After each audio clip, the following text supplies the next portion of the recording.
भाई तमर fast attempt केमति रहिला सुसाइड रो फास्ट अटेम्प्ट टा केमति रहिला फेल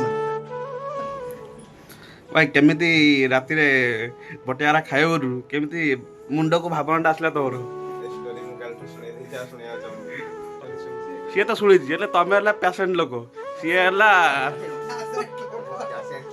सी हला हमर जो ଆପଣ କଣ ସତରେ ଉପରକୁ ଯିବାକୁ ଚାହୁଁଛନ୍ତି ମୁଁ କହିଦେବାକୁ ଚାହୁଁଛି ହଁ ଯଦି ଆପଣ ଆପଣଙ୍କର ଭିଡିଓ ଦେଖୁଛନ୍ତି ମାନେ ଆପଣଙ୍କର କିଛି କାମ ନାହିଁ ହେଲା କିନ୍ତୁ ଆ ଭିଡିଓ ଦେଖୁଛନ୍ତି ହେଲା ଆଉ ଆପଣ ମାନେ ଦୟାକରି ତାକୁ unsubscribe पिला पड़ी जा हमर बिटके सिविल इंजीनियर लो इंग्लिश पसली बाटी रे भाई तो हला सांग माने इटाटिक काली अरे हमर फोन केମିତି ଯାଉ ଆଜି सुसाइड करिया जाउतले तो आमे आस्तानी इटुनो भाई यार हमर ओटा भाई तो ए पिलारा आज इटुनो केमिति एक्सप्रेस होइला का तो दिगस मा मेडिकल आठैलु आज काली राति रे डिस्चार्ज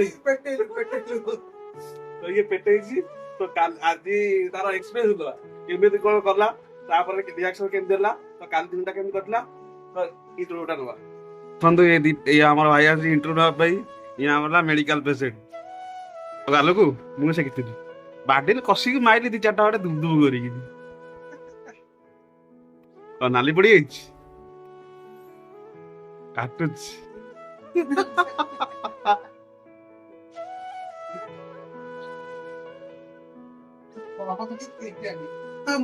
भाई तमर फास्ट अटेम्प्ट केमति रहिला सुसाइड रो फास्ट अटेम्प्ट टा केमति रहिला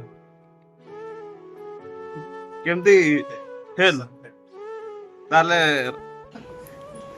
भाई केमिति राति रे बटियारा खाइबरु केमिति मुंड को भावनाटा आसला तोर स्टोरी मु काल तो सुने दी जा सुनिया चाहूंगी हो टिके आउ थरे सुणी दियो हमर व्यूअर्स मानक भाई टिके आउ तो सुणी दियो ये स्टोरी सुनछि सी तो शुणी हेले तमे हला पेशेंट लोक सी हला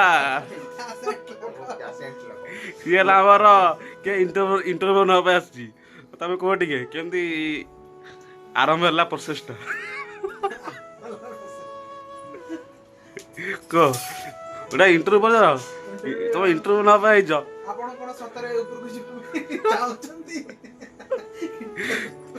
तोर आज 200 टका रो 30 टका कटा हला 30 ଟଙ୍କା का क्वेश्चन पचारे तरे आंची तते तोर तोर शॉर्ट 2-3टा शॉर्ट मिस दिला ମୂଳରେ 200 ଟଙ୍କା ତ ତା ଦେହରେ 30 ଟଙ୍କା କାଟି ଦେଲେ क्वेश्चन पचारो टिके हम स्टोरीटा को केमति कहला आपन स्टूडियो टिके हमर व्यूअर्स माने भी सुनियो टिके ला ଆମ viewers କେତେ ଗଣି ଗଣି ପାଞ୍ଚଟା व्यूअर्स हला 4000 सब्सक्राइबर तो 4000 लोक सुनियो ना ମୁଁ କହିଦେବାକୁ ଚାହୁଁଛି ହଁ ଯଦି ଆପଣ ଆପଣଙ୍କର ଭିଡିଓ ଦେଖୁଛନ୍ତି ମାନେ ଆପଣଙ୍କର କିଛି କାମ ନାହିଁ ହେଲା କିନ୍ତୁ ଆ ଭିଡିଓ ଦେଖୁଛନ୍ତି ହେଲା ଆଉ ଆପଣ ମାନେ ଦୟାକରି ତାକୁ unsubscribe पिला पड़ी जा हमर बिटके सिविल इंजीनियर लो इंग्लिश पसली बाटी रे भाई को कॉलेज पढुतलो ସେଇ ସେଇ କଲେଜ सही कॉलेज माने ओडिया कॉलेज पढुतले भाई तम टी एक्सपीरियंस कथा कोटी हम टी सुनी हम एते दूर आइछु तम पाखु केते दूर आइछु 70-80 किलोमीटर दूर आइछु 130 मीटर 80 किलोमीटर दूर आइछु हमर केमिति फास्ट नेड़ी घर हला हमर पुरी पुरी तम पे आइछु हमें इंटरव्यू न भाई तो फास्ट अटेम्प्ट करलो हम जानिया चाहू केमिति प्रोसेस होइला हो केमिति प्रोसेसटा हला आर केमिति टिके इच्छा हला तमर कोन से कोना सुसाइड करे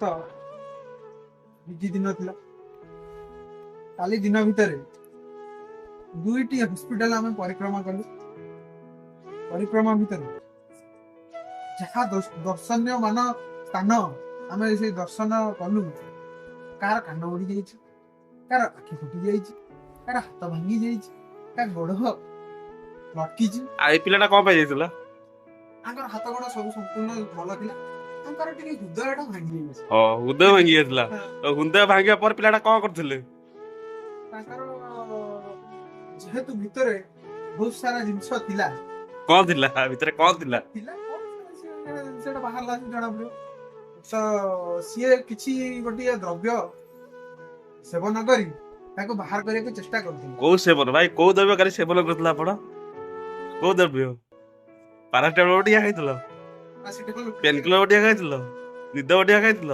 କେତେ ଟାବଲେଟ ଖାଇଥିଲ? 30ଟା। 30ଟା କଣ କଲ? ପାଣି ମିଶେଇ ଦେଲ, ତାପରେ ପିଇଦେଲ। ପିତା ଲାଗିଲା ନା ମିଠା ଲାଗିଲା? ମୁଁ ତ ଜାଣିଲି ତମେ ଟିକେ ଏକ୍ସପିରିଏନ୍ସ ବାଟି ଟିକେ କୁହ। ହଁ, ତୁ କହ। ଯେହେତୁ ତାଙ୍କର ଦ୍ରବ୍ୟ ଗୁଡାକ ବାହାର କରିବା ପାଇଁ ଚେଷ୍ଟାରତ ଥିଲେ, ରାତିରେ ତାଙ୍କର ମୁଣ୍ଡରେ ଆସିଲା ଯେ ଏଗୁଡିକ ଖାଇଲେ ମୋ ପେଟରୁ ଏଗୁଡା ସବୁ କ୍ଲିୟର ହେଇଯିବ। ଚୋରି କୁଆଡେ ଯିବେ? ସ୍ୱର୍ଗଦ୍ୱାର, ସ୍ୱର୍ଗଦ୍ୱାର।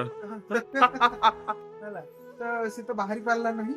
ତ ସକାଳୁ ତାଙ୍କୁ ଆମେ ହସ୍ପିଟାଲରେ ଦେଖିଲୁ, ତାଙ୍କର ପାଇପ୍ ପଶିକି ତ ପଟାସ ପାଣି ପିଆ ହେଇକି ସବୁତିକ ବାହାରିଲା ଭିତରୁ ଯାହା ଥିଲା ଫିଲିଙ୍ଗସ୍, ଫିଲିଙ୍ଗସ୍, କଳା ଫିଲିଙ୍ଗସ୍ ବାହାରିଲା ନା? ତ ବଟିକା ଯୋଉ ପିଇଥିଲା ବଟିକା ଖରାପ ବାହାରିଲା। କେତେ ବଡ ପାଇପ୍ ପଶିଲା? କେତେ ବଡ ପାଇପ୍ ନାକ ଭିତରେ ପଶିଲା? ଏତେ ବଡ ପାଇପ୍, ହାତିକିଆ ପାଇପ୍ ଗୋଟେ ପଶିଲା। ଥରିଲ ଦିଦି ଥର ବହିଛୁ ବୁଢୀ। ବାହାରିଗଲା। ଆଉ ଯେହେତୁ ଜାଣିନଥିଲେ ସିଏ ଯେ ଖାଇଲେ କେମିତି ଲାଗେ, ତ ପ୍ରଥମ ଏକ୍ସପିରିଏନ୍ସ ପାଇଁ ସେ କହିଲେ ଯଦି କାଳେ ପିତା ଲାଗିବ, ସେଥିପାଇଁ ସେ ତାଙ୍କ ପାଖରେ ଡେରି ମିଲ୍କର ଚକୋଲେଟ ରଖିଥିଲେ।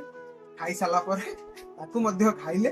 କଣ ପାଇଁ ନା ପିତା ବି ଲାଗିଲା ନା, ବଟିକା ଖାଇସାରିଲା ପରେ ପିତା ଲାଗିଲା, ନିହାତି ପିତା ଲାଗିବ। ପାଟି ମିଠା କରିବା ପାଇଁ ଚକୋଲେଟ ଖାଇଲେ। ଚକୋଲେଟଟା ଖାଇଲେ, ତାପରେ ଆରାମରେ ଯେମିତି ସବୁଦିନ ଶୁଅନ୍ତି ସେମିତି ଶୋଇପଡିଲେ।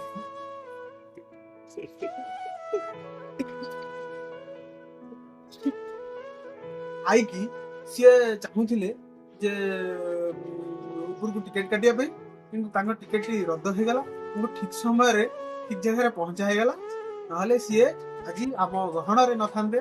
ହେଲା, ତାଙ୍କୁ ଆମେ ସ୍ୱର୍ଗଦ୍ୱାରରେ ଚାରି କାନ୍ଧ ଦେଇ ସ୍ୱର୍ଗଦ୍ୱାର ଲେଖି ଯାଇଥାନ୍ତେ। ସ୍ୱର୍ଗ ପହଞ୍ଚେଇ